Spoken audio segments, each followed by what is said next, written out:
Hey YouTube, Tweak here, bringing you all an update to my Legendary Fisherman Yu-Gi-Oh! Deck profile for Post Duels from the Deep. This is the latest Yu-Gi-Oh! Duelist pack, which gave us good amount of support for the Mako Tsunami deck, otherwise known as the Legendary Fisherman deck. A deck that focuses on having Umi on the field and utilizing the many different creatures from the deep that you run in this deck, including the new Mega Fortress Whale, as well as a bunch of other revamped monsters from Mako Tsunami's lineup. I really do love this deck. It does play more like a control-based deck, making it so your opponent can only have specific monsters on the field, only target cards on the field, depending on if Umi's on the field or not for your different water monsters. So without further ado, let's go ahead and get started with the deck profile. So we'll go ahead and start off actually with the lower number monsters that we run in the deck, because we only run a couple of the boss monsters, starting off with the Mega Fortress Whale. I run one copy of this card. If Umi's on the field, you can activate this effect. Your water monsters can attack directly this turn.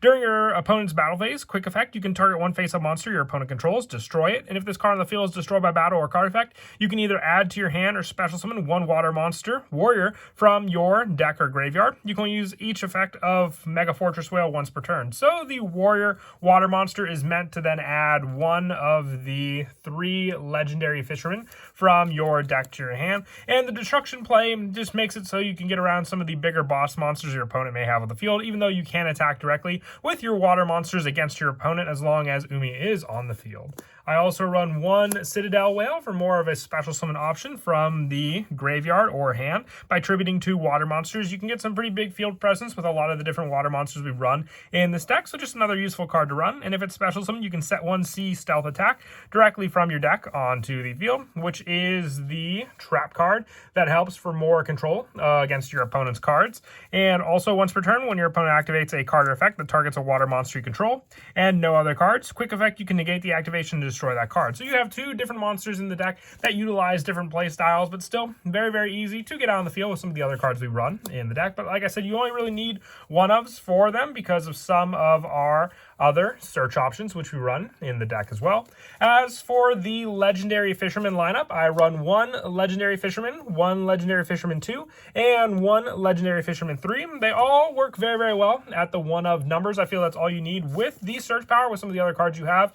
And also their setup with Legendary Fisherman, while Umi's on the field, it's unaffected by spell effects. It cannot be targeted for attacks, but it does not prevent your opponent from attacking you directly. And with Legendary Fisherman 2, this card's name becomes Legendary Fisherman while on the field or in the graveyard, and while Umi is on the field, this card is unaffected by other monster effects. If this face-up card is destroyed by battle or leaves the field because of an opponent's card effect while its owner controls it, you can add one level 7 water monster from your deck to your hand. So the level 7 water monster can be either the Mega Fortress Whale or the Citadel Whale, or even the Legendary Fisherman 3.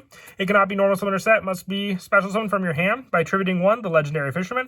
And when this card is special summon, you can banish all monsters your opponent control. Also, this card cannot attack the turn with this card. It cannot be destroyed by battle or card effects. It's unaffected by spell or trap effects. And once per turn, you can return as many of your opponent's banished cards as possible into their graveyard. And if you do, for the rest of the turn, the damage your opponent takes becomes doubled. So this is more of a finisher card to use against your opponent. But like I said, you really only need one-ups for all these with all the search power you have in the deck.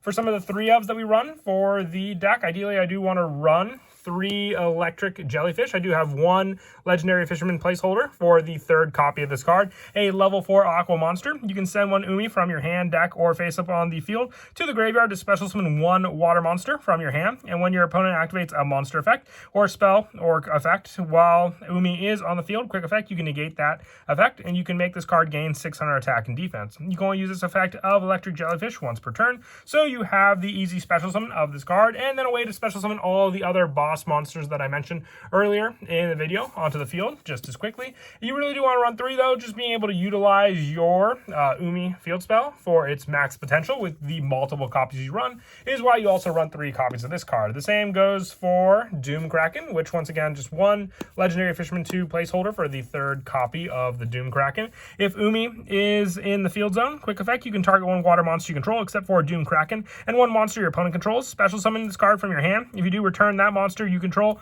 to the hand, and if you do, destroy that opponent's monster. And when an opponent's monster declares an attack, you can return this card to the hand if you do negate the attack. You can only use each effect of Doom Kraken once per turn. These really do play into the play style that Mako Tsunami used. I really believe, if I remember correctly, Electric Jellyfish was like unaffected by spell cards. I may be wrong about that with the original normal monster Jellyfish, but Doom Kraken played more of a control variant, being hidden in the depths of the water during the Duelist Kingdom play, and with it you have the same play, being able to stop your opponent's attacks, kind of like a tornado wall trap effect, and also being able to destroy your opponent's monsters while returning some of your other monsters to the hand to then be special summoned by your other cards.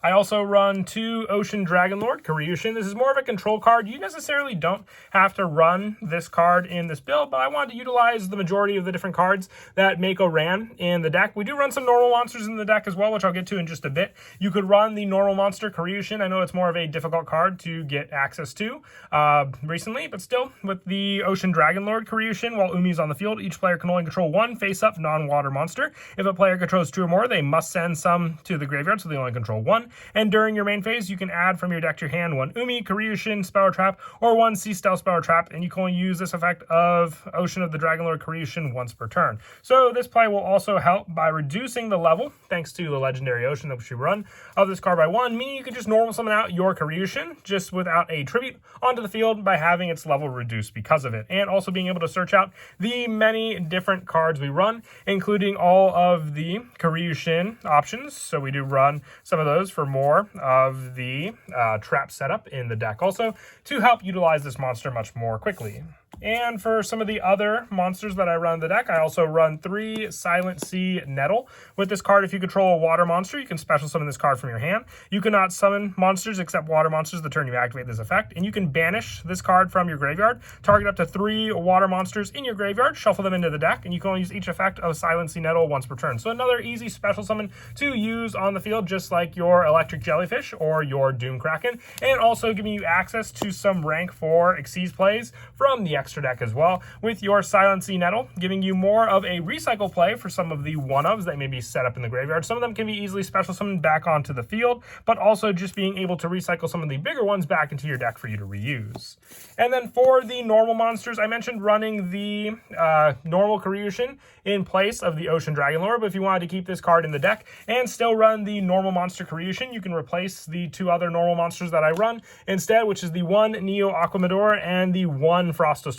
Frostosaurus was in the Legendary Duel set. I don't know why they didn't give us Karyushin as a reprint in the Duels pack instead of this card, but you have 2 water level 6 monsters, which you can summon out using some of the other cards we run in the deck, which we'll get to in just a bit. But that is it for the monsters. Moving on now to the spells. For the field spell, one of the most important cards of the deck is Umi. Otherwise, we're running the version known as the Legendary Ocean, or a Legendary Ocean, in the deck. This card's name is always treated as Umi, so this is your 3 of count for Umi in the deck. All water monsters in the field gain 200 attack and defense, reduce the level of all water monsters in both players' hands and on the field by 1. So being able to make the ones in your hand a level 4 cuts down on the tribute cost for a good amount of them, making them level 6 for your Citadel Whale or Mega Fortress Whale. If you don't go for the special summon, you at least have the tribute of 1 to get those monsters out on the field, but also just being able to boost them up and count as Umi sets you up for all the other plays that I spoke of before, like with your Electric Jellyfish.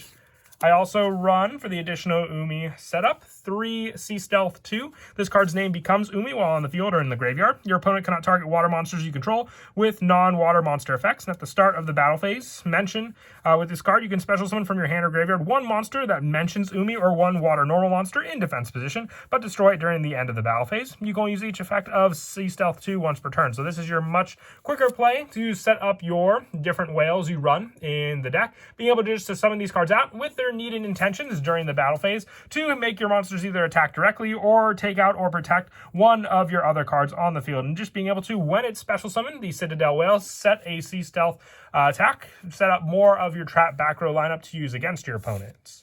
I also run 3 Fish Sonar. This is one of the more hard to get cards, I would say, from the Duelist pack set. So I have Rage of Karyushin, which you can run as a placeholder. You get this Searcher. With Fish Sonar, you add 1 level 7 or lower monster from your deck to your hand that mentions Umi or is a water normal monster. Then if Umi is on the field, you can special summon 1 water normal monster from your deck. So the water normal monster will play as the Karyushin or any of the normal monsters that I mentioned, but also just being able to add any of the level 7 or lower monster gives us access to all the one-ofs that I spoke of before that we run for a much easier search play to summon out.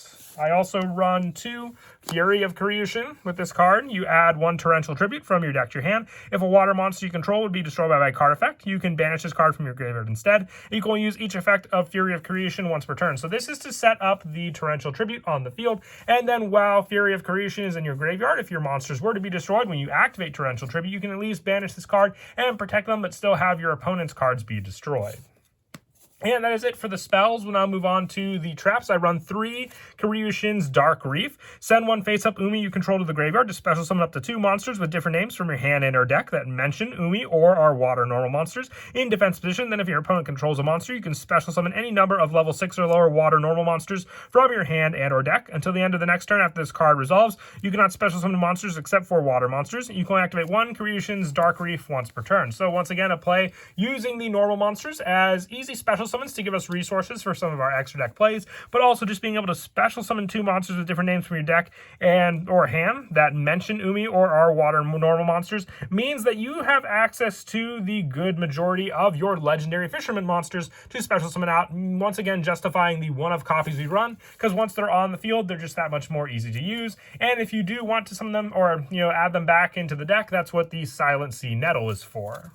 And then for the rest of the traps, I run 2 Sea Stealth Attack. These are in here for the setup and protection. While with this card being activated, you can then just activate an Umi from your deck. If it's already on the field, you can banish 1 water monster you control until the end phase. This turn, face-up spell and traps you control cannot be destroyed by your opponent's card effects, even if this card leaves the field. And at the start of the damage step, if your water monster, which was originally level 5 or higher, battles an opponent's monster, destroy that opponent's monster, making it very difficult for your opponent to keep a board against you using this card. But once again, you only run the 2. It's easily searchable thanks to your Karyushin or even your Citadel Whale in the deck. And then to finish off the rest of the traps that I run in the deck, I run the 3 Torrential Tribute, just more board wiping power with this card, being able to search it also off of your Karyushin spell, and then being able to protect your own monsters with it also. And then for the rest of the traps, I run 3 Infinite Impermanence. Once again, just the hand trap of choice in the deck. I didn't run Ash Blossom just because we are utilizing a mostly water deck, but being able to use traps still plays as a good hand trap option using the 3 Infinite Impermanence. And that is it for the main deck. We'll now move on to the extra deck. For the Xyz monsters, I run 2 Bahamut Shark. These go well for the level 4 option, just needing 2 level 4 water monsters. You're restricted for a lot of your water plays. That's why the majority of the extra deck is also water. And with the many different level 4 monsters that we can special summon out, it just makes for an easy Xyz play to then detach and use to summon out our Totally Awesomes, which I'm also running 2 of with this card, being able to search out and add more of a negation play against your opponent. And I also run the 1 Sea Stealth Kraken Spawn and the 1 number 4 Stealth Kraken for more of a loot play you can use utilizing both of these cards for your rank 4 Xyz plays. And I also run 1 Abyss Dweller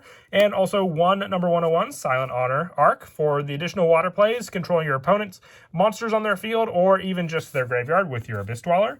And for the Link monsters, I run 2 Marine Cess Coral Anemone for more special summon of our lower attack monsters from the graveyard back onto the field, the 1 Area of the Water Charmer Gentle, the 1 Miss Starboy, along with the 1 Barricade Border Blocker for the field spell Recycle, 1 Nightmare Unicorn, and the 1 Access Code Talker. You are locked into water monsters for a good majority of your plays, but being able to at least use these cards when you can definitely do pop up more than not.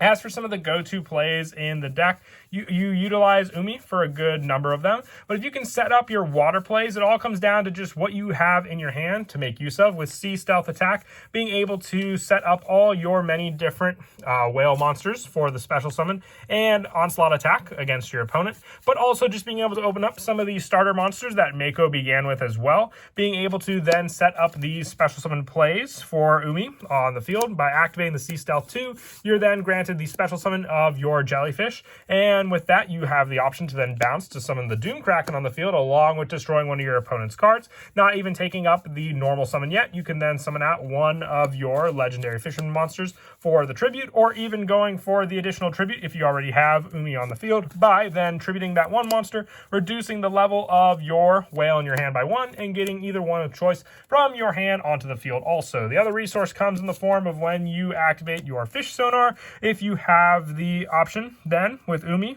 on the field, or the water normal monster already having Umi on the field, will then give you access to the same search I spoke of, but then in return also a special summon of a water normal monster, which you can then use for the tribute of the same play.